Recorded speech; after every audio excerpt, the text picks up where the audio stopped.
big knob tight. Yeah.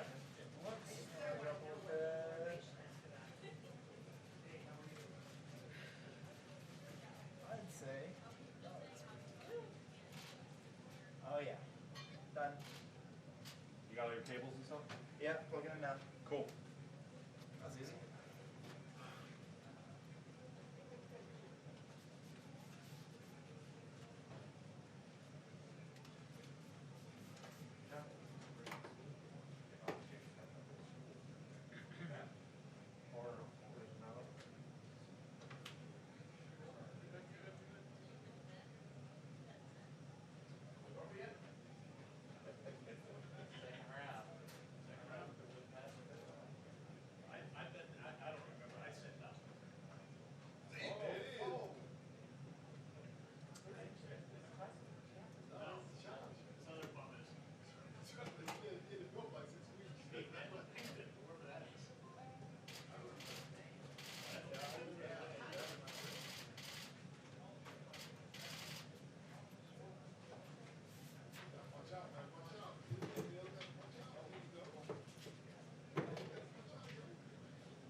say hello to Andrew in his ear in the front seat, because in the brief room, because he's using a nose. Like close to each other. I keep walking by your building. Say hello to Andrew. Yeah, you're on the way to the park. How big is she now? 75 pounds. Yeah. She's not stopping. We did a weigh-in last week. I really just do it because I find it amusing to make Jeremy bigger. Oh, yeah. Anyway, I just wanted to give you a heads up on that. Why wouldn't you? It's fantastic. Yes. Could you just say hello on the please? The press wants to say Andrew. And he has a yeah, he's got it. Can you do one more? He wants to do one more time. Perfect. Okay, thank you. Sorry to bother you. He just I mean, there was a little adjustment at the beginning, you know? Seeing each other's face, different work habits, different home habits. You guys will just look like I'm sorry. Yeah, honestly, because it's What's that especially now? when we're both on the phone. Oh, I don't want to. Also, Thank you so much. get situated huge. Huge. Just to get a little fresh. What about you guys? What's that? Yeah. I almost killed tweets several times. But I feel like we've gotten better at it. And now days in theater, I get home and I'm like, guys, just your face. So, Yeah. Pat, I'm here. hey, Al. Hi. How often are you here? Great. Yes. Good talk. Good talk. Go up about 5 days. 5 days. Weekend. You guys have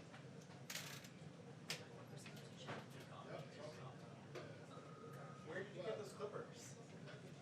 Oh, I went to like 4 different stores. And I happened to find it on a Walgreens. I was like on my way back from like the Walmart up in Pepper. I'm getting close. This is literally the last bear. Drives.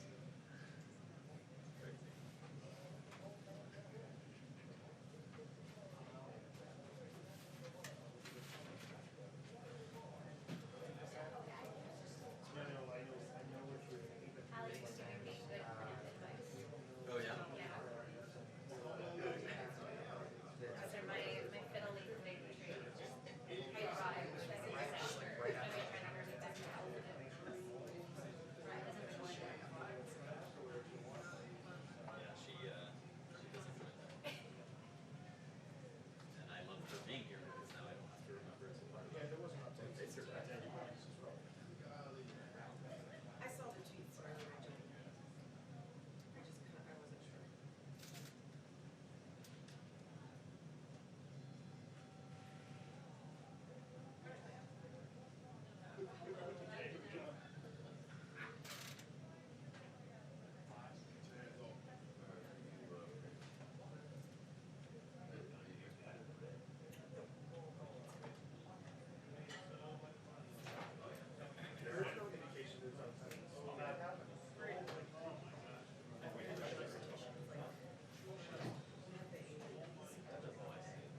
No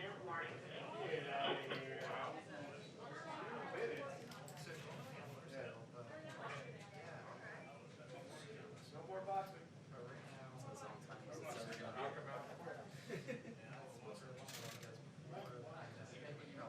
Are you taking bets on that? Tyson.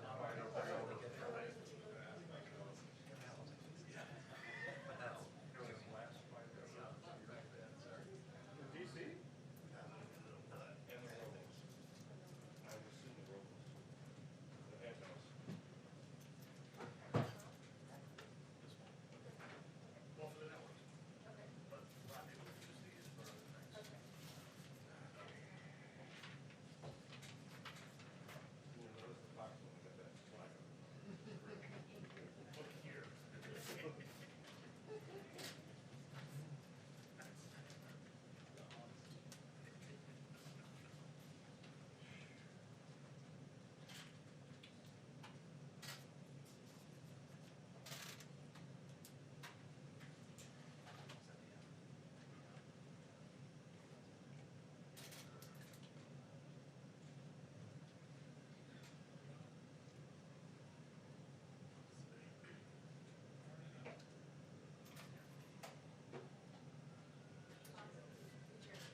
Thank you very much.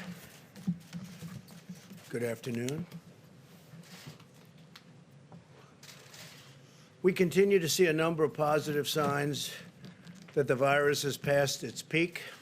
It's been very devastating all over the world, 184 countries, probably more. This number was as of a week ago. Dr. Birx will walk through some of these trends in a few moments, but they're very positive trends for winning. Going to win, going to close it out. While we mourn the tragic loss of life, and you can't mourn it any stronger than we're mourning it, the United States has produced dramatically better health outcomes than any other country, with the possible exception of Germany, and I think we're as good or better. On a per capita basis, remember that, on a per capita basis, our mortality rate is far lower than other nations of Western Europe, with the lone exception of possibly Germany. This includes the UK, Switzerland, Belgium, the Netherlands, Italy, France. Spain, for example, has a mortality rate that is nearly 4 times that of the United States. But you don't hear that. You hear we have more deaths. But we're a much bigger country than any of those countries, by far. So when the fake news gets out there and they start talking about the United States as number one, but we're not number one, China's number one, just so you understand. China's number one by a lot. It's not even close. They're way ahead of us in terms of death. It's not even close. You know it, I know it, they know it, but you don't want to report it. Why? You'll have to explain that. Someday I'll explain it. Since we released the guidelines to open up America again, and this was 2 days ago, a number of states led by both Democrat and Republican governors have announced concrete steps to begin a safe, gradual, and phased opening. Texas and Vermont will allow certain businesses to open on Monday while still requiring appropriate social distancing precautions. And I can tell you the governor of Texas, Greg Abbott, he knows what he's doing. He's a great governor. He knows exactly what he's doing. Montana will begin lifting restrictions on Friday. Ohio, North Dakota, and Idaho have advised non-essential businesses to prepare for a phased opening starting May 1st. Throughout this crisis, my administration has taken unprecedented actions to rush economic relief to our citizens. As an example, you don't hear anymore about ventilators. What happened to the ventilators? And now they're giving you the other. It's called testing. But they don't want to use all of the capacity that we've created. We have tremendous capacity. Dr. Birx will be explaining that. They know that. The governors know that. The Democrat governors know that. They're the ones that are complaining. Through the Paycheck Protection Program, we've already processed nearly $350 billion to 1.6 million small businesses across the nation to keep American workers on the payroll. So we're asking the Democrats to get it done. This should be bipartisan. This should be 100% vote. And it's really been incredible. The $350 billion that's been approved is so popular, and it's keeping businesses open. They'll be open, hopefully forever. Our swift action is directly supporting 30 million American jobs. Amy Wright from North Carolina, as an example, said the program is a game changer for her and her family. It's coffee shops, and she has 120 employees, many of whom have developmental and intellectual disabilities. And now they're all staying, and they're getting paid, and she's got a dream, and it's going to take place very quickly when she opens again. So, Amy, good luck. North Carolina, great place. Scott and Julie Alderink helped lead a church and own a restaurant in South Dakota with about 15 employees. They were already starting layoffs. Layoffs were moving along rapidly. But now they've hired their employees back, and they can keep their restaurant open, and it'll be moving quickly, very quickly, as opposed to not having anybody and probably not having a place to have all of these people employed. She would have been out of business. She would have been gone. The Paycheck Protection Program funding is now fully drained. It's out. It's gone. $350 billion to small businesses. And in turn, it goes to the employees of those small businesses. Lawmakers must stop blocking these funds and replenish the program without delay. The Democrats have to come on board. I used to read that these were Democrat programs, not Republican. Seems to have switched around a lot, hasn't it, huh? Switched around a lot. The Republicans want it. I think the Democrats probably do too. But they also want other things that are unacceptable. This is about COVID. This is about the plague and what it's done to us. This isn't about extraneous things that they've been trying to get for years, and that our country doesn't want them to have. As we enter the next stage of our battle, we are continuing our relentless effort to destroy the virus. My administration is taking steps to protect high-risk communities by providing funding for 13,000 community health center sites and mobile medical stations in order to equip them with the most advanced and robust testing capabilities. These sites are incredible. What they can do is incredible. The job they do is incredible. These centers provide care to 28 million people living in medically underserved urban and rural regions, including many African American and Hispanic communities. We're taking care of them. And it's so important because you've all been reading about the disproportionate numbers on African American and you're reading a little bit less about Hispanic, but likewise Hispanic communities, the numbers are disproportionate. In fact, we're doing big studies on it right now. We don't like it. Not right. Nationwide, we've now conducted over 4 million tests, and Deborah will be talking about that. It's double the number conducted by any other country on Earth. So that's more than 2 times, actually, the number conducted by any other country on Earth. You hear so much about testing. What we've done is incredible in testing. And I started with an obsolete, broken system from a previous administration or administrations.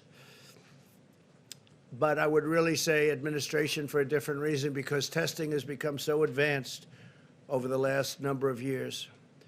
And we have the most advanced of all. I spoke with other nations this morning, the leaders, and they all are talking about our great testing capability, and some of them want to know what to do. How can they get involved, because they need it for their own countries. In Louisiana, Massachusetts, Rhode Island, New York, and other hotspots, we have also tested more people per capita, by far, than Italy, Spain, Germany, France, and the United Kingdom, and all other major countries. So think of that. In New York, for instance, per capita testing is 6% higher than in Singapore. In fact, there's a typo. It's 67% higher. There's a big difference. I'd say there's a big difference between 6% and 60%. I was looking, I said, 6% doesn't look too good. It's 67%. Good job out there. Higher than Singapore, 64% higher than South Korea, and 47% higher than Australia. So it's 67% higher than Singapore, which is a very advanced place in terms of what they're doing. My administration has also been speaking frequently with many of the governors to help them find and unlock the vast unused testing capacity that exists in their states. Dr. Birx discussed yesterday the commercial and academic laboratories in the states have tremendous unused capability, which they can use. The governor should use it. Tremendous unused capability. They're waiting for business from these governors that some of them complain. I must tell you, for the most part, we're getting along great with them, but some of them like to complain. But I still go back, because the hardest thing of all, by far, by a factor of 20, is the ventilators. And now we're the king of ventilators. We have ventilators. We're going to be helping other countries very soon. We're going to be helping Mexico. I spoke with the president of Mexico. He's great, great guy. And I told him we're going to be helping him. They desperately in Mexico need ventilators, and I told him we're going to be helping him very substantially. We're in a position to do that. We're building now thousands a week, and they're coming in rapidly, and they're very, very high quality. But we're also helping governors to develop strategies to smartly deploy their testing capacity to protect vulnerable and underserved populations while getting Americans at lower risk safely back to work. So again, we have tremendous testing capacity. Now, a lot of people like the Abbott test that we came up with. Abbott, it's a brand new technology, brand new test. It's great. It's 5 minutes, boom, you put it in. And we're making thousands of machines. Abbott is making thousands and thousands of machines, but not everybody's going to get that one, but they're going to get others. We have numerous platforms, which we'll talk about in a minute. Unfortunately, some partisan voices are attempting to politicize the issue of testing, which they shouldn't be doing, because I inherited broken junk, just as they did with ventilators, where we had virtually none, and the hospitals were empty. For the most part, the hospitals didn't have ventilators. We had to take care of the whole country, and we did a job, the likes of which nobody. We assembled an army of young, brilliant people. For the most part, young, a couple of older ones. But for the most part, they were young, brilliant geniuses that did a job like nobody would believe. I wish you could have seen it. Round the clock. And now the rest of the world's coming to us asking if we could help them with ventilators, because they're very complicated, very expensive. They're very hard to build. And we have them coming in by the thousands. But you don't hear that from even the governors. Nobody's complaining about ventilators. And if there was a surge, we could have ventilators to them within hours, because we have in stockpile almost 10,000 ventilators. You don't hear about hospital beds. When I first started, everyone was talking, oh, hospital beds, hospital beds. The governor of New York correctly asked me for hospital beds, and we got the Army Corps of Engineers out, and they built them. He needed them. I mean, I know he said that we were projecting. We're not projecting New York. We're listening to the governors. He wanted them. He needed them, and we gave him thousands of beds. In Javits Center, we brought the ship.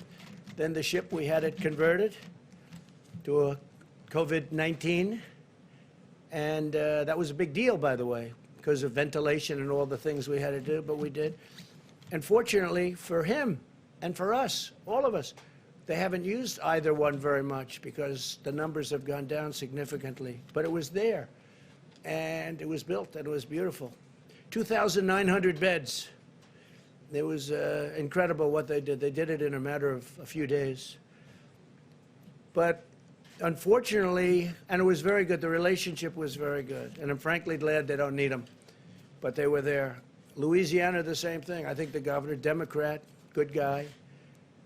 And he will, I think, tell you a story that we had more than enough. And I said, well, we're supposed to build one more. I called him. I said, you know, if we don't have to build this hospital, it was an additional anywhere from 500 to 1,000 beds. If you don't need it, would it be possible that we don't build it? Would like to build it someplace else, or not build it at all and save money, which is okay for government too. Use it someplace else. And he called me back the next day and he said, sir, we don't need it. I said, that's great that you say that. I appreciate it. And he didn't need it.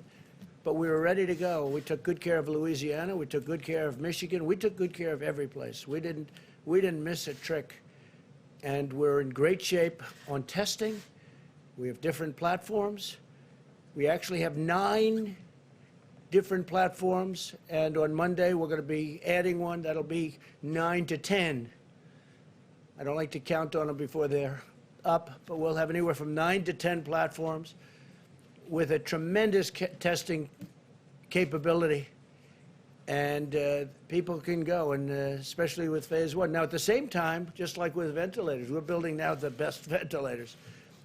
Just like with ventilators, our testing is getting better and better. I took the first test. The first test was not pleasant. This was not a pleasant thing. I said, you got to be kidding, to the doctor. You got to be kidding. Up your nose, and then we hang a right, and it goes down here. And then we'll wiggle it around here under your eye. And then we'll pull it out and we'll say, I said, no, there's no way that can happen. Is that the way it goes? You sure? This was a very unpleasant test.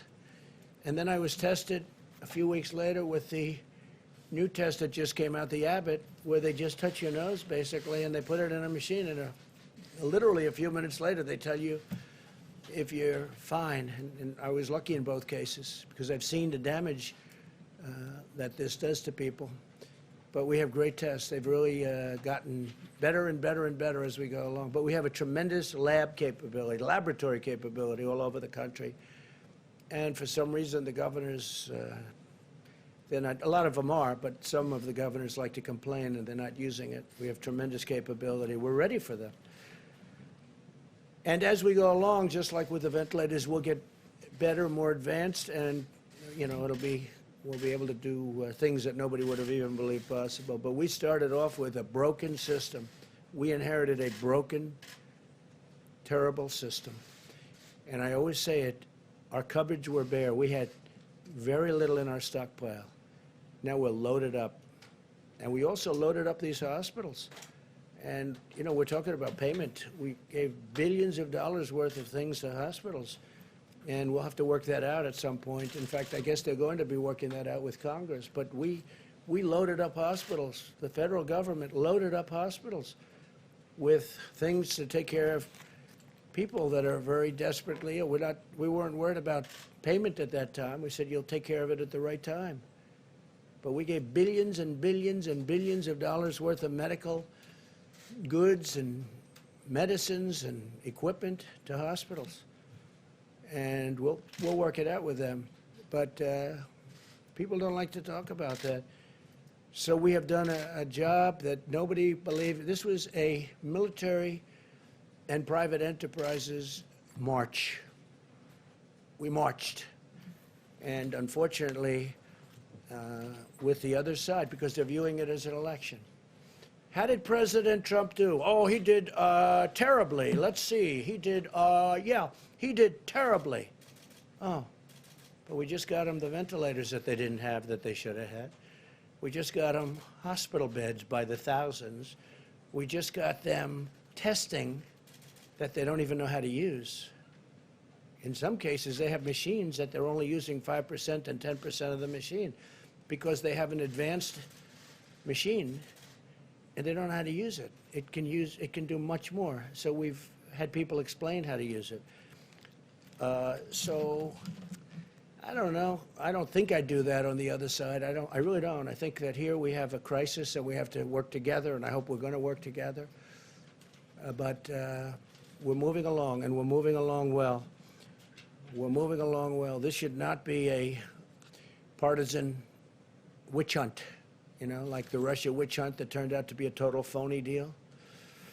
Unfortunately, some of these voices, though, are attempting to bring this into politics, and whether it's testing or ventilators or hospital beds or other dimensions of our sweeping public health response, we have had a sweeping response.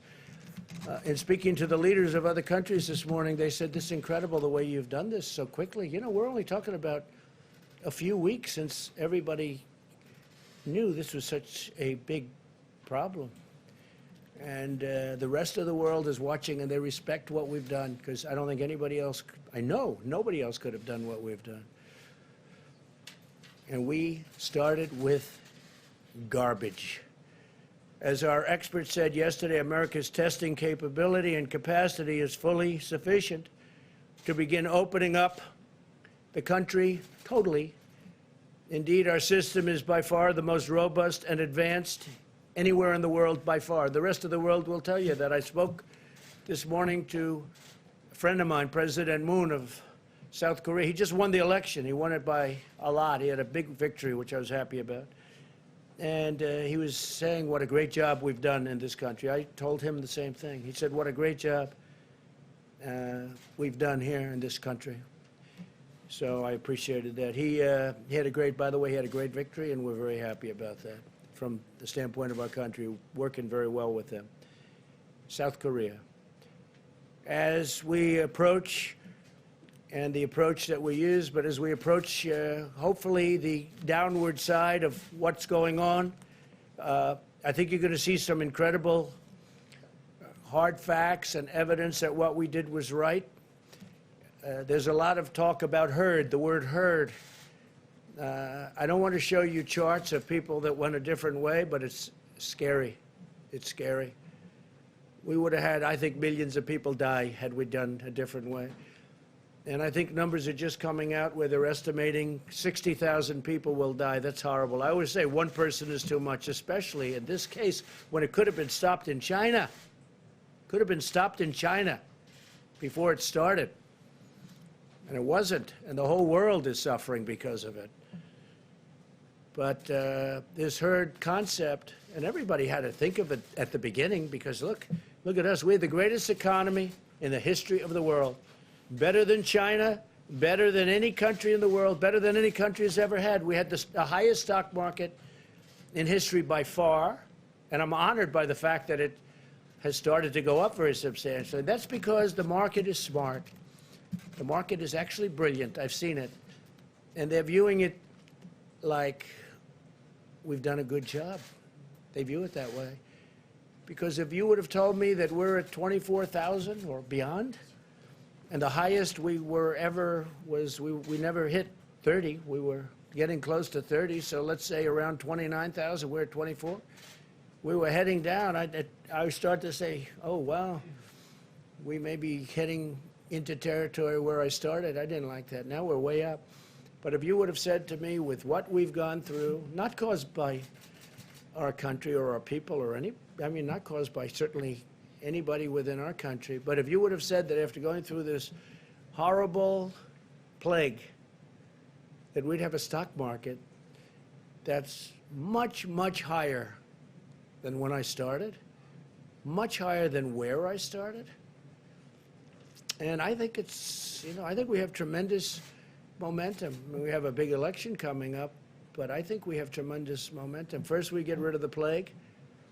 And because of what we're doing with the PPP, what we're doing with the paycheck, as we call it, I think we have a chance to have these companies get back to action quickly. But our approach to testing is based on facts, data, and very hard evidence, not partisan agendas or coordinated political talking points. Mike Pence, who's a phenomenal guy, is making the commencement address right now at the Air Force Academy, where they're being very politically correct. Everyone's standing not 6 feet, but 10 feet apart, okay? And it's very different. I made that speech last year. I'm going to West Point. I think they're changing the date to June 13th because of what's going on in New York. They're moving it to June 13th, West Point. So I'm doing that commencement speech, and they're going to have, sad, but it's a big start. They're going to have the cadets. They may not have the parents, but they're going to have the cadets. The parents are so proud of them. I know at the Air Force Academy, where Mike is speaking right now, they don't have the parents. They have the cadets. They're very, very widespread. And you talk about social distancing. I mean, they are really spread. I looked at it. They're using 10 feet. So he's doing that. But they're having it. It's very important to have it. And that's a great thing. That's a great thing. That's a big start. So he's there right now. And I will tell you, he's a gentleman, Mike Pence, a real gentleman. And they requested, the Democrat senators requested a phone call with him yesterday. And I think they had, for the most part, all of them on, like approximately 47. I heard it was just about all of them, whatever it might be. I don't want to be wrong by 1 or 2 or 10 and have the press say, he lied, he told a lie. Terrible, terrible. Whatever it was, but they have 47, and I guess most of them were on. I heard they were so rude. I used a term today, I said rude and nasty, but I heard they were so rude. No matter what he said, which was all very positive in terms of winning this battle against the invisible enemy, no matter what he said, they were fresh, they were nasty, and it was, I heard, just a terrible thing. And I said, Mike, that's politics. That's what it is. If we came into this room today and said, the battle is over, we have won, it's 100% gone, the Democrats would say the president has done a horrible job. He has done a disgraceful job. It is a shame how bad he is. You know, this is the talking points. This is political, and it would be nice not to have that, especially when we've done the job we've done. I mean, all you have to do is look at the big V for victory or V for ventilator. Take a look at it. Everybody said they had us on that. They had us. They thought they had us, but we got them done at numbers that nobody would have believed. And we did use our act, our production act, and we used it, but we didn't use it. We didn't need it like a hammer. All we had to do, for the most part, we used it actually in a number of cases, but for the most part, all we had to do is talk about it. All we had to do is say, we're going to use it if you don't do this. And everybody was, for the most part, good. We used it a couple of times because it didn't work out the easy way, but it worked out the hard way. But whether it was masks or ventilators, it was incredible what we've been able to do. So this is a very critical time for the American people, and the American people deserve real information and responsible and thoughtful dialogue from their elected leaders and from the media. The media's been some very honest, but some very dishonest. You know that. You know that. I mean, I even read a story where Mark Meadows, a tough guy, he was crying. He was crying. There was a Maggie Haberman. She won a Pulitzer Prize for her coverage of Russia, but she was wrong in Russia. So was everyone else. They should all give back their Pulitzer Prizes. In fact, it turned out that the crime was committed by the other side. The crime was not committed by this side. It was committed by the other side, a bunch of bad people. You saw the reports coming out over the last 2 weeks. They got caught. So Maggie Haberman gets a Pulitzer Prize. She's a third-rate reporter, New York Times. And we put her name up here last week. You saw that. People thought it was a commercial. It wasn't a commercial. It's like a commercial, but it wasn't a commercial. It was just clips. And because we exposed her as being a bad reporter, what happened is she came out and said, Mark Meadows was crying, and they made it sound. I said, Mark, and it's okay if he did. I wouldn't, look. But I think he was crying probably really for the wrong reason they had it down. But he's not a crier. And if he was, I've known criers. I could tell you people that you know that are very famous, they cry, and that's okay too. But it was a nasty story in so many ways. It was fake news. And she only did it because we exposed her for being a terrible, dishonest reporter. She is. I've known her for a long while. I haven't spoken to her a long time. I made the mistake. I take a picture with her at the desk a long time ago. Every time she does a story, if I say, I haven't spoken to her in many, many, many months, maybe years, I don't speak to her. She's fake. A lot of people are fake. A lot of people. We get a lot of fake people. But what happens is she writes this story as retribution, puts it in the New York Times, and the New York Times is a very dishonest newspaper. It's my opinion. It's not an opinion. It's actually, from my standpoint, the very hard thing to figure, though, most people wouldn't know that, but I know because I know the facts. And they make up, I said it today, they make up words. Sources say, most often used, sources say. You know what sources say means? Sources say means they have nobody, and they make it up, okay? And they have a few other type statements that mean the same thing. But sources say is the most often used expression in the Washington Post, New York Times especially, CNN, fake news, CNN. They should really be mandated, and I mean mandated, to use a name. If there's a source, use a name. Say that Kayleigh McEnany said, or somebody. And you'd find out that the, number one, the source wouldn't say it. The sources don't exist. I don't believe the sources exist. And I try and tell this. The beautiful thing about doing these conferences is that we have tremendous numbers of viewers, and I'm able to reach the viewers without having to go through fake news where they make a good story into a bad story. So with all of that, it's been an incredible period of time. We've done a fantastic job with the talk of other nations. The leaders of other nations are calling us for help. They're calling us for equipment. They're calling us for testing capacities. Now, with the testing, we are going further. Deborah's going to talk about that now. With the testing, we have some other tests coming up that are going to be, I think, phenomenal. I think they're going to blow away everything as soon as they come out. And we're going to get them out as soon as possible. But I'd like to ask Dr. Birx to come up and say a few words about where we've come, how far we've come, and more importantly, where we're going from this point. Because honestly, it's quite amazing. Thank you very much. Thank you, Mr. President. If we could have the first slide. I wanted to give you an update on where we are as states and as counties and as cities. I know you all are watching carefully. The numbers have shifted over the last few days. What happens when when states change the reporting from confirmed to probable, so now all probable cases are included, they had to add them back in. Even though the cases may have been from March, they were added over 14th, 15th, and 16th of April, and states may continue to be adding them. Eventually, we're hoping that those get accounted for on the day when the presumptive cases or the probable cases were counted, but right now they're added in one fell swoop. So this is New York and New Jersey, and I think we all know how difficult and what a difficult time both New York and New Jersey have had. I call your attention to the axis. It goes up to 250,000 cases, so you can get a frame of how we're talking about some of the other metro areas. Next slide. These are the 25 metro areas, the top 25 metro areas, and you can only see the New York metro area in this slide. Again, the axis goes up to about 300,000, includes the New Jersey part of the metro area as well as part of southern Connecticut. Next slide. But if I take New York out, and the reason I wanted to do that, now the axis is 1/10 of the previous axis. So that previous axis, the previous slide, 300,000. This slide, 30,000.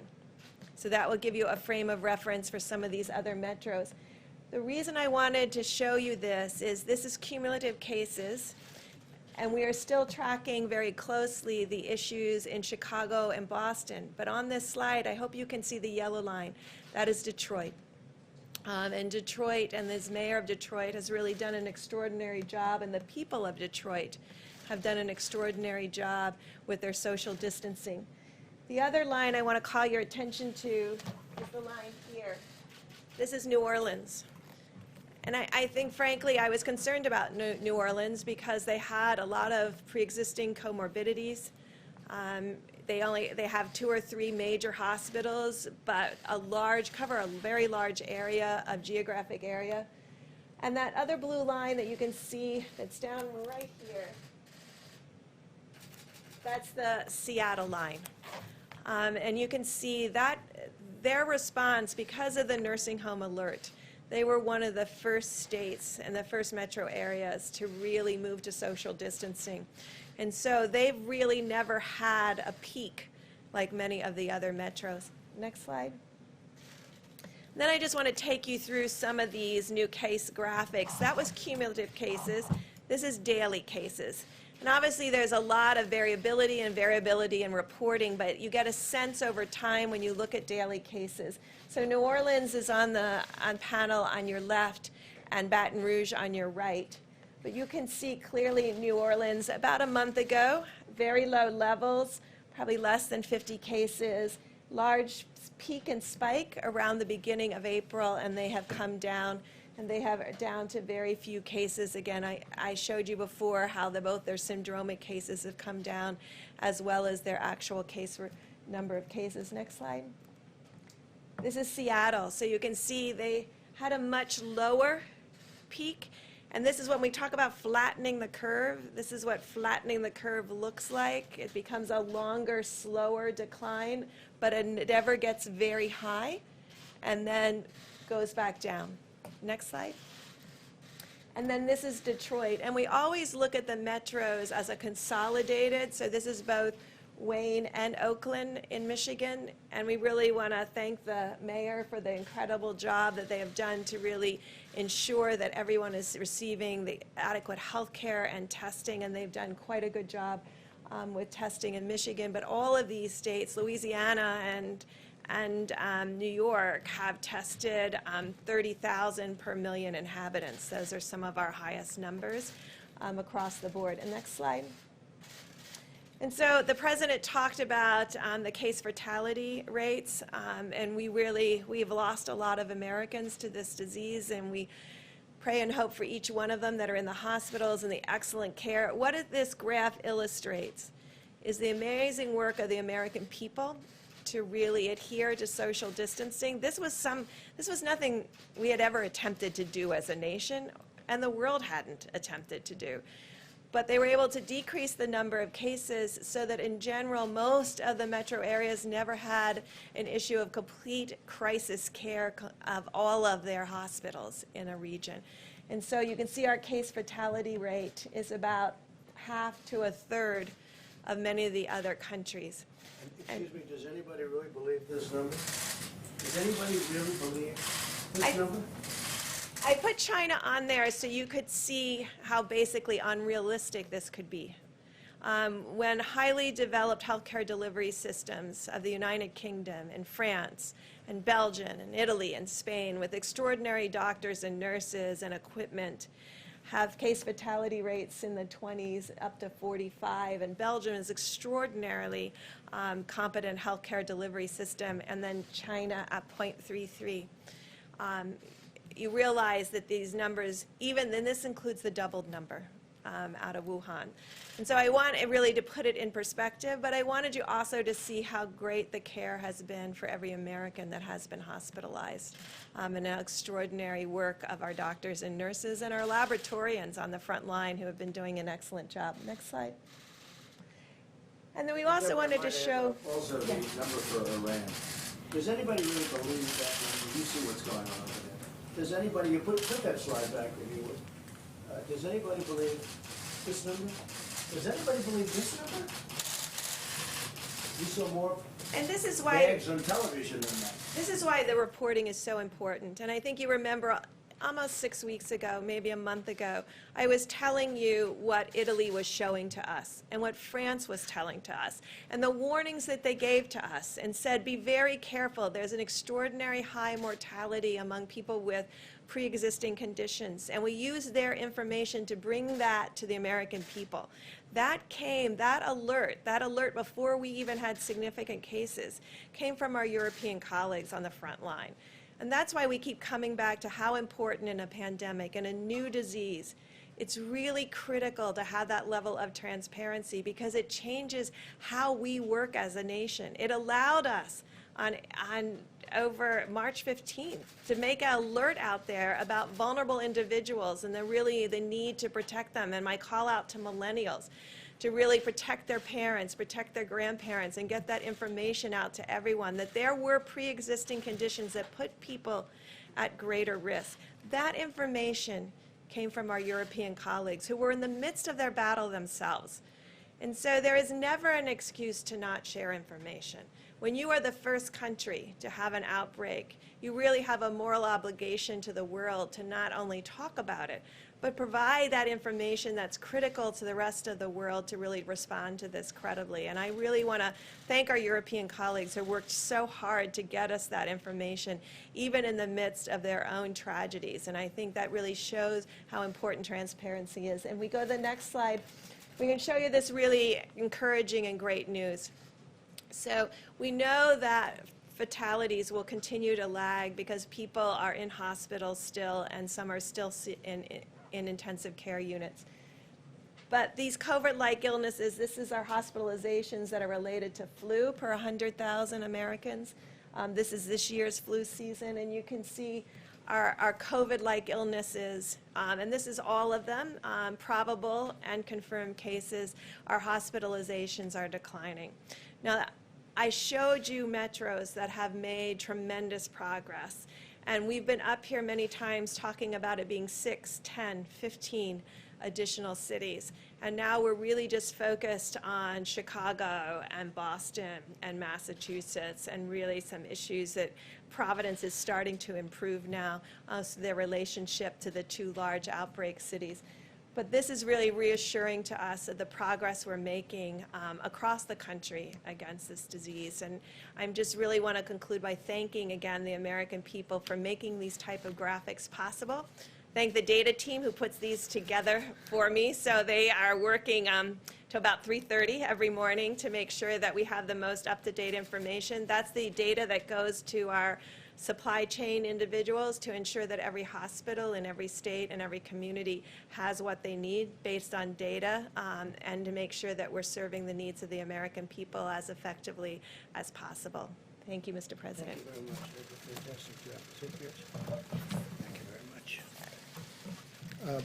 The fact is that we've been learning a lot from Deborah and Tony and so many of the professionals, the director. PEPFAR, we're spending the United States, with that help, to the best of my knowledge, mostly in Africa, $6 billion a year. And that's on AIDS.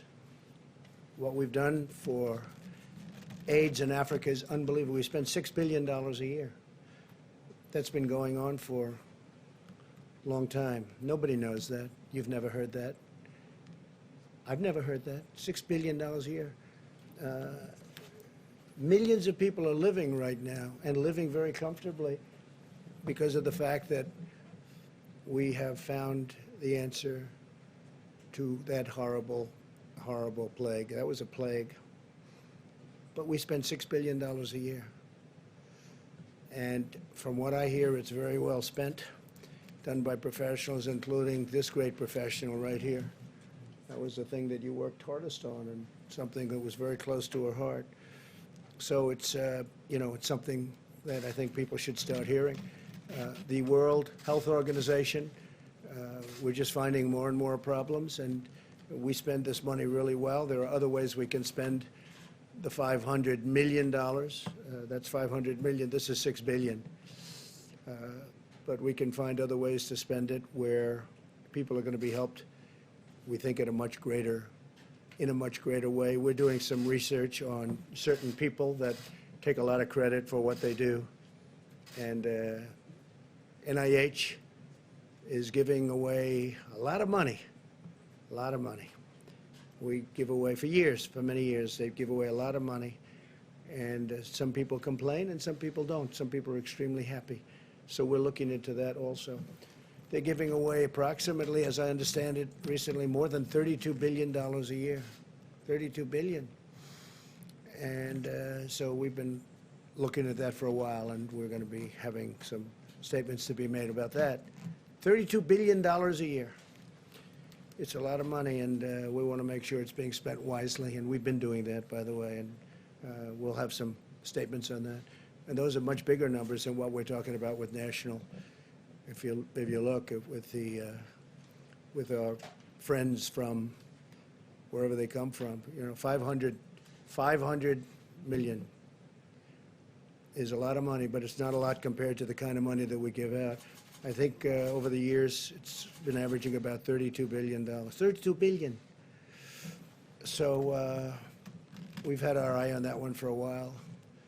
We also talked about the lab in China, where I guess 3.7 million was given some time ago, and we're looking at that very closely. Chief of Staff has that pretty much under control, but it's money that, too bad it got spent there. But that was spent, what year was that, Mark? It was 4 or 5 years ago. Over the last 6 years. 6 years ago, approximately. So we're looking at that, and that's the lab that people are talking about. All right, so we're looking at a lot of things. There's tremendous waste in our government. We found it in many different ways and in many different forms. And this is one of them. This is one of them. We can spend, I was talking to Dr. Birx, we can spend $500 million, using all of it in a much more efficient manner if we choose to do that. And it'll be to the good of many more people than are getting it right now. But you look at the mistakes that were made, I mean, so late, long after I said we have to close off our country. They were actually against our closing off our country to China when I did that in January. They were against that. They didn't like the idea of closing off our country. They said it was a bad thing to do, actually. And they've since taken that back. But it was a very lucky thing that we did it. Very lucky. We would have had numbers that were very significantly greater. Tony Fauci said that. He said it would have been very significantly greater had we not done that. So we made a lot of moves that were good moves, but it's still a very depressing subject because it's a lot of death. And if it was stopped very early on at the source, before it started blowing into these proportions, you have 184 countries that would have been in a lot better shape. But our country is getting back, and I expect that we're going to be bigger, better, and stronger than ever before. I will take a few questions. Jeff? Mr. President, you've mentioned, and the doctor has mentioned China a few times today, that clearly suggesting that the data has not been good. And Well, you tell me, do you think that data is good when you see that? Do you think that's correct, okay? Do you honestly believe that's correct? Pretty dramatic contrast. So my question for Dramatic? you, Yeah, that's dramatic. so my question for you, sir, is Why didn't the press, why didn't you people figure that out, though? Why do we have to put up a chart? The number is impossible. It's an impossible number to hit. But why haven't you come up and said that? the question, sir, is China now cooperating with the United States to figure out what happened, and what do you want from them now? Well, they said they're doing an investigation, that they're doing an investigation. So let's see what happens with their investigation, but we're doing investigations also. Yeah, go ahead, please. Thank you, sir. You've spoken, we heard Dr. Birx a moment ago say that every country has a responsibility to tell the rest of the world what's going on. You've talked repeatedly about how this could have been stopped in the past. I know you don't want to telegraph what you would do, but do you think that there should be some consequences if in the end, China was responsible for all of this? Well, if they were knowingly responsible, certainly. If it was a mistake is a mistake. But if they were knowingly responsible, yeah, then there should be consequences. You're talking about, potentially lives like nobody's seen since 1917, And, you know, the other thing, had we not done what we did in terms of closing, because there is that concept of let's let it ride. But at some point, I'm going to have to, I don't want to embarrass countries that I like and leaders that I like, but you have to see some of these numbers. In my opinion, so we're talking about maybe 60,000 or so, that's a lot of people, but that's 100,000 was the minimum we thought that we could get to, and we will be lower than that number, anywhere from 100 to 220,000 people. But I really believe it could have been billions of people had we not done what we did. We made a lot of good decisions, but one of those things. Go ahead. Have you ruled out that this was an unknowing situation? Have you ruled I out haven't that ruled there's out no- anything. I want to Okay. look at the facts as they come in. No, I want to look at the facts, please. Thank you, sir. Thank you very much, Mr. President. Sure. Last week, you claimed that you're in charge of everything, yet the American people don't understand why you're unwilling to use the awesome powers of your presidency to make American companies manufacture the PPE and also the testing equipment that you Who need you to with? implement your recommendations. No, but who are you on with? how to- I'm with TMN. Recommendations for TMN, what is Talk TMN? Media News. What?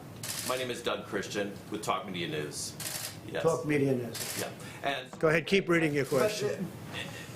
the thing is how to make companies build these testing equipment so that you can do what you want, Well, we're what you doing that right recommended. now. We're doing it. We're doing it right now with ventilators. We have General Motors, we have General Electric, we have 11 different companies, great companies, building them for us all over the United States. We're starting to make our own gowns, as they call it. We're making some incredible things. And as far as the testing is concerned, most of that now is done in the United States. We're doing it in the United States, our different platforms. And so I just don't think you were listening. Senators were complaining to, Which to senators? Vice President Which Pence senators? yesterday. Which senators? Well, independent Senator Angus King. He's not an independent, okay? Angus King is worse than any Democrat. Go ahead. But he said that he was livid, actually. Of course he this- said that, because he's a Democrat, okay? Angus King is not an independent. He uses that term for whatever reason. It's a waste of time. But he's not a very emotive type Oh, of yes, he senator. is. You haven't seen him, okay? You haven't seen him, no. Angus King is a Democrat, and that was totally staged. I heard that, and it was totally staged. Just like you read the question, he read his question. Yeah, please, in the back. Mr. President, I want to ask you about one of your retweets that you... Which one? The one you retweeted from Paul Sperry. Let's see if authorities enforce the social distancing orders for mosques during Ramadan like they did churches during Easter. I'm wondering... Yeah, no, I would like to see that. And, you know, I just spoke with leaders and people that love mosques. They love mosques. And I'm all in favor of that. But I would say that there could be a difference, and we'll have to see what will happen. Because I've seen a great disparity in this country. I've seen a great disparity. I mean, I've seen a very strong anti-Israel bent in Congress with Democrats. It was unthinkable 7 or 8 or 10 years ago, and now they're into a whole different thing between Omar and AOC. I say AOC +3, add them on. You have, I mean, the things that they say about Israel are so bad. And I can't believe it. Now, just a minute. So I would be interested to see that, because they go after Christian churches, but they don't tend to go after mosques. And I don't want them to go after mosques, but I do want to see what their bent is. Yes, please, in the back. Mr. President, that in fact... Go ahead, that you're please. suggesting that imams wouldn't follow social No, distancing? I think that I just had a call with imams. I just had a call with ministers, rabbis. We had a tremendous call with the faith leaders. No, I don't think that at all. I am somebody that believes in faith, and it matters not what your faith is, but our politicians seem to treat different faiths very differently, and they seem to think, and I don't know what happened with our country, but the Christian faith is treated much differently than it was, and I think it's treated very unfairly. Yes, please, go ahead in the back. I just want to ask if the Let's go. Department of Justice will in fact support... OAN, please. OAN. Thank you, Mr. President. The Paycheck Protection Program saved an estimated 15 million jobs, it's run out of money. the Democrats, specifically Nancy Pelosi, have been blocking that funding. Yeah. Do you know why Speaker Pelosi is dragging her feet on that? Well, she thinks it's politics. I don't think it's good politics. Nancy Pelosi's been blocking it. Schumer's been blocking it. And I think they think it's good politics. I don't think it's good politics. I think it's bad politics, but I don't care about the politics. It's so great for our country because we're going to have all of these companies that are, you know, it's a bigger employer. Let's say it's the same, but essentially it's the same power, all of these small businesses added together as the big companies. It's about 50-50. And it's so important. And they will be scattered if we weren't able to do what we're doing. And essentially, we're giving these small businesses that won't make it, they can't because they're closed. We're giving them money to take care of their employees, so when we open, they can get back into business. It's been a very popular plan, even with Democrats. I think it basically passed unanimously twice, the first section, which is $350 billion. So we're trying to get 250. Nancy Pelosi is blocking it. She sits in her house in San Francisco, overlooking the ocean, and she doesn't want to come back. She doesn't want to come back. She doesn't want to come back to D.C. She's got to get back and get this thing approved. It's very important. Please, go ahead. Dr. Burks, if I may, you again praised the American people for doing their bit over the past few weeks. But what goes through your mind when you see photographs of crowded beaches in Florida? Is that a concern for when we start seeing some of these restrictions being lifted? Well, as I described, we go metro by metro, county by county, and so I'd have to link that with a specific county and look at their case rates. I believe the governor and the public health system that Florida has, they have some of the best county public health individuals I have ever had to deal with. They are amazing because I had to work with them under HIV/AIDS. So if the county health directors believe that that's appropriate for their county, then I'm not going to second judge an individual's approach to this because I can't see into every single county and load the low rates. I can just see there's no cases. So I don't know if that's a county with very small cases or not, but I think their county health official would know. And many of the counties, as you know, are really free of this horrible enemy. So we're opening up. You'll be seeing a lot of this country start to open up fairly quickly. Yes, please. Thank you, Mr. President. You mentioned the importance of social distancing, but for example, Stephen Moore, someone you appointed to your Open the Country task force, is organizing a protest in Wisconsin, but aren't they in a sense protesting your very own guidelines? Well, we have a flexibility. I didn't see what Stephen said. I can tell you he's a very good economist. He's been calling shots right. He said we need to be the Rosa Parks of government injustices. Well, there is a lot of injustice. When you look at Virginia, where they want to take your guns away, if they want to violate your Second Amendment, when you look at, I mean, look, I'm getting along very nicely with the governor of Michigan, but she has things, don't buy paint, don't buy roses, don't buy, I mean, she's got all these crazy things. I really believe somebody sitting in their boat in a lake should be okay. They shouldn't arrest people. Some of them are being unreasonable. I really believe that. They're being unreasonable. But I think Virginia is a great case, though, because they're using this. They're trying to take your guns away in Virginia. And if people in Virginia aren't careful, that's what's going to happen to them. So, yeah, I mean, I could see where he's coming from. I think it's a strong statement, because hopefully this will be over very soon for all of us. But some have gotten carried away. They have absolutely gotten carried away. Some of these protesters are protesting your social distancing guidelines? I don't know. I mean, I notice there are a lot of protests out there. And I just think that some of the governors have gotten carried away. You know, we have a lot of people that don't have to be told to do what they're doing. They've been really doing everything we've asked them. We have a few states where, frankly, I spoke to the governors, and I could have gotten them to do, if I wanted to do what would have been perhaps politically correct. But they've been doing incredibly anyway. And as one of them said, everybody's doing exactly the same. In fact, our record is better than states where they're under a mandate or, you know, where they've agreed to do certain things. Now, we have some great states out there. We have incredible people in our country. And for the most part, that it's a strong statement, but I understand where he's coming from. And I think one of the greats would be one of the really important places that people really have to start looking at is what's going on in Virginia, because that's a mess with a government, with really a governor that's under siege anyway. Yeah, please. No, with the beautiful head of white hair. Go ahead. I'll tell you if I like his hair in about a minute after he asks the question. With the Wall Street Journal.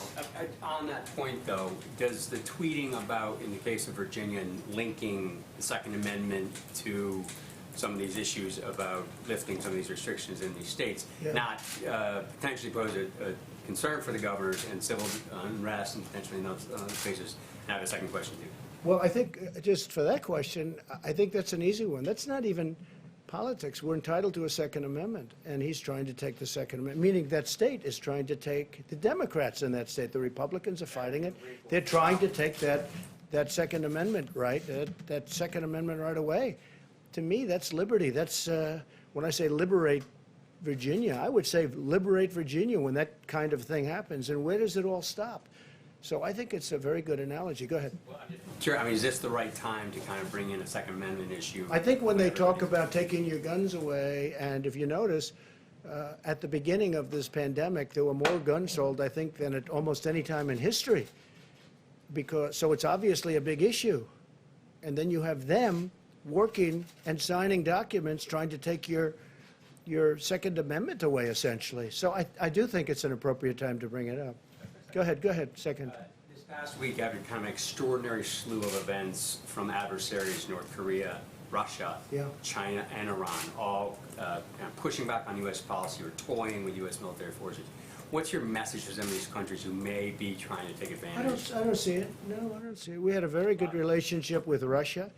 We worked on the oil deal together. I was with, by telephone, King of Saudi Arabia and the President of Russia, Vladimir Putin. We worked out a deal on oil. That was a very important deal to them and to us and to Saudi Arabia. It was in a deadlock. You know it. You covered it very well. Actually, Wall Street Journal covered that very well. I worked with Putin and with the king on that. And President Putin was a total gentleman, and it was very important to get that done. And the king was great. And we actually had to bring in Mexico because Mexico was a lone holdout, and they showed great flexibility. You know the story. No, I think we're doing fine. Yeah, sure. It's North Korea. I see they're testing short-range missiles, and been doing it a long time. I received a nice note from him recently. It was a nice note. I think we're doing fine. Look, if I wasn't elected, you would right now be at war with North Korea. Okay? I'll tell you for your people that don't understand the world and they don't understand how life works. If I wasn't elected, you would right now. Maybe the war would be over. Hopefully with a victory. But if you remember when I first came in, we didn't have ammunition. Not a good way to fight a war. President Obama left us no ammunition, okay? And he left us virtually no medical and ventilators. He left us, the cupboard was dry, right? The cupboard was dry. No, I think right now you'd be at war, essentially, in some form. Be over, it would be raging with North Korea if I weren't president. And we're doing just fine with North Korea, just fine. Let's see how it all ends up. You know, in the meantime, they said, oh, Trump's given up. And then they said, oh, really, what's he given up? And they said, I don't know. Then they said, he met. Oh, I met. No, I have a good relationship with Kim Jong-un. That's not a bad thing to have a good relationship. Obama wanted a relationship. He wouldn't meet with Obama. Wouldn't meet with him. Okay, have a good relationship with him. We met at the line. I stepped over the line the first time anything like that's ever. It's all good. It's just, it's good. But when they say, the stupid people, I call them stupid people, or the haters, they say, Trump's given up so much. Really? I've actually increased the sanctions. China's been very good on the border. In fact, right now, the border is stone cold closed between China and North Korea. Our relationship with China was good until they did this. Once we found out about this, once we found out, look, we just made a trade deal with China. It's going to have to buy $250 billion a year in our product, $50 billion from the farmers, $40 to $50 billion from the farmers. The relationship was good when we were signing that, but then all of a sudden you hear about this. So it's a big difference. You know, the question was asked, would you be angry at China? Well, the answer might very well be a very resounding yes, but it depends. Was it a mistake that got out of control, or was it done deliberately? Okay, there's a big difference between those two. In either event, they should have let us go in. You know, we asked to go in very early. and they didn't want us in. I think they were embarrassed. I think they knew it was something bad, and I think they were embarrassed. But, you know, no, I think we're doing very well. Well, so you said Russia, you said China, you said North Korea, Iran. When I came in, Iran was a terror. We had 82 points of fighting. We had 18 points of major confliction. The first week, I said, tell me about Iran. Sir, we have 18 points of confliction, meaning Yemen, Syria, all Iraq. They're going into Iraq all over the place. They're a much different nation right now. I stopped that horrible deal, and they want to talk, except that Kerry violated the Logan Act.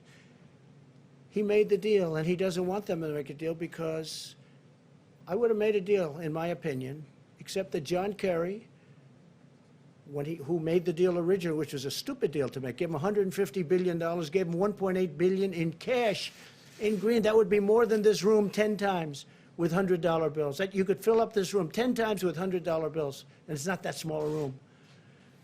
And I say he violated the Logan Act. I think it was a major violation. I think we would have had a deal if it wasn't for John Kerry. But he doesn't want to be, number one, embarrassed. Number two, he said, let's wait till after the election. Maybe Sleepy Joe Biden's going to win. And if Sleepy Joe Biden wins, you'll own the United States. And China will own the United States. China's paid us, you know, from the Wall Street Journal, hundreds of billions of dollars. Is that right? Tariffs. And we gave a lot of that money, a small percentage, but a lot of money to the farmers. And it kept the farmers going great. Right? But hundreds, we're getting tens of billions of dollars in tariffs. And by the way, for those of you that say, oh, we're paying, China devalued their currency in order to pay these. We didn't pay. China paid.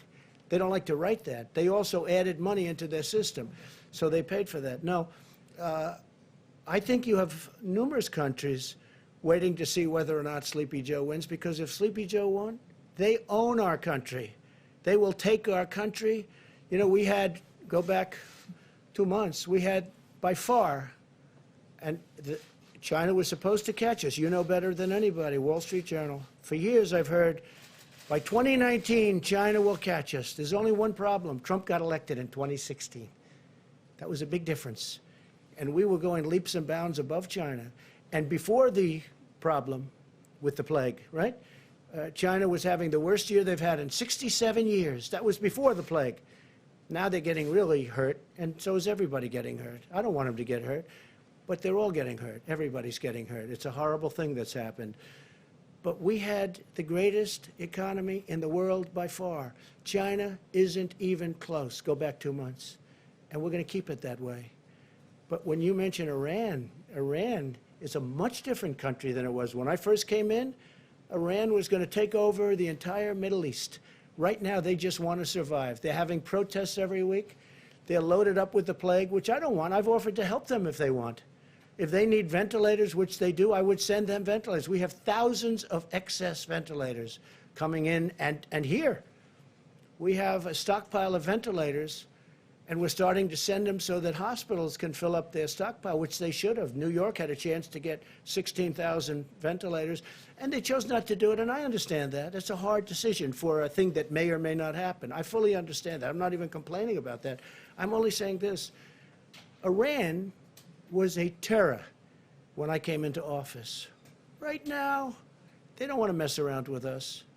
They don't want to mess around with us. Two things. North Korea, same sanctions we've always had, except more. We haven't given anything. I think you'll hopefully take that back to the Wall Street Journal because they really don't understand it. They really don't. And with Iran, I mean, that's a different country right now. And they want to make a deal. The only reason they don't, they're being shamed in because the guy that gave them the sweetheart didn't want to met with them many times. He should have never met with them. And in my opinion, he's telling them, don't wait. Maybe Trump will lose, and then you can negotiate with a patsy, with a weak guy, and you'll take over between you and Russia. Nobody's been tougher on Putin. He knows it better than anybody. Nobody's been tougher on Putin than me. Look at the sanctions. Look at what I did with their pipeline going into Europe. Nobody even knew about it. I exposed it. Now everybody talks about it. I think it's a terrible thing for Germany to do. But at the same time, I have a very good relationship with Putin, and I was able to make a deal with Russia and Saudi Arabia and OPEC Plus. They call it OPEC Plus. That's going to save us, Texas, North Dakota, Oklahoma, other states, energy states, going to save us hundreds of thousands of jobs. And in fact, your paper wrote an incredible editorial for a change that Trump made a great deal for our country. That was a nice thing. I was shocked to see it coming out of the Wall Street Journal. Thank you all very much. We'll see you tomorrow. Thank you. Thank you very much. How many asymptomatic people have been tested? Is it possible to get that number from you guys?